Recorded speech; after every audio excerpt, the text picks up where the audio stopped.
అక్కడ గోకద్దని ఎన్నిసార్లు చెప్పాను? ఇన్ఫెక్షన్ వస్తుంది. ఫ్యామిలీ అంతా కూర్చొని ఉంది. ఎన్నిసార్లు చెప్పాను? ఒక టైంలో ఒక అటెండెంటే ఉండాలని. వెళ్ళండి ఇక్కడి నుంచి, వెళ్ళండి. అస్సలు వినరయ్యే. పేషెంట్ రెస్ట్ ఎప్పుడు తీసుకుంటారు? అదిగో చూడు, ఫుల్ ఫుట్ బ్రోకెన్. అరే బైక్ అంత ఫాస్ట్ గా ఎందుకు నడుపుతావు? లైఫ్ గురించి చింత లేదా? సిస్టర్, అది జాబ్ మొదటి రోజు లేట్ అయిపోతుంది. సరే సరేలే. 3 విషయాలు. ఈ కాలు నిటారుగా ఉంచాలి, స్ట్రైట్ గా. ఇంకా భోజనం పూర్తిగా తినేయాలి. రాత్రి ఫుల్ స్లీప్. అర్థమైందా? సరే. ఈవిడ నర్సా లెక్క జైలరా? సిస్టర్ మార్తా ఇక్కడి హెడ్ నర్స్. ఇంకా ఎంతో స్వీట్ ఈ మ్యామ్. స్వీటా? ఫోన్ యూజ్ చేయకూడదు. ఏయ్, కాలు గోకకు. అంతా పూర్తి చేసేయాలి. అంకుల్. ఏయ్, పక్క బెడ్ లో ఉన్న పేషెంట్ని ఇబ్బంది పెట్టకు.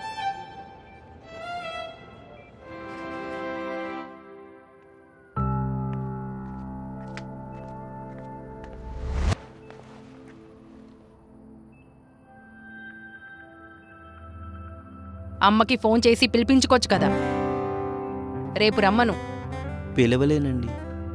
అమ్మ దూరంగా ఒంటరిగా వేరే పట్టణంలో ఉంటుంది. తనకి తన కొడుకు ఇక్కడ ఇలా ఉన్నట్లు సర్లే సర్లే, పడుకో.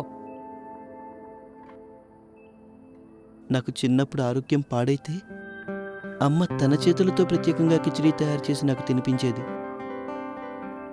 అమ్మ చేసిన ఆ కిచిడీ నాకు మందులాగా పనిచేసేది. అలాగా? సరే, ఇంక పడుకో.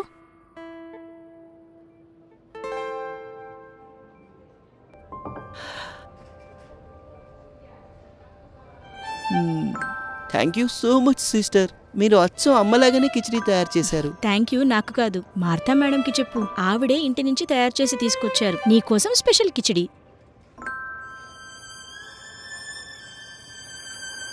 కానీ ఈ మార్తా మ్యామ్ ఎప్పుడూ అంత స్ట్రిక్ట్గా ఎందుకుంటుంది? అదే కదా మరి. మా నర్సుల చీవట్లే అందరికి వినిపిస్తాయి. కానీ ఆ తిట్ల వెనక మేము చూపించే జాగ్రత్త కొన్నిసార్లు విస్మరించబడుతుంది. ఇంకా మా మార్తా మేడం, ఆవిడెంతో ప్రత్యేకం.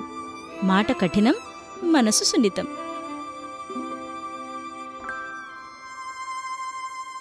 పూర్తిగా ఫినిష్ చేయాలి. బయటకు కఠినంగా ఉన్నా లోపల మాత్రం సున్నితత్వం. ఆమె మందలింపులో ఉన్నది తల్లిలాంటి మృదుత్వం. మ్యాన్కైండ్ ఫార్మా నర్సులందరికీ తెలుపుతోంది హ్యాపీ నర్స్ డే.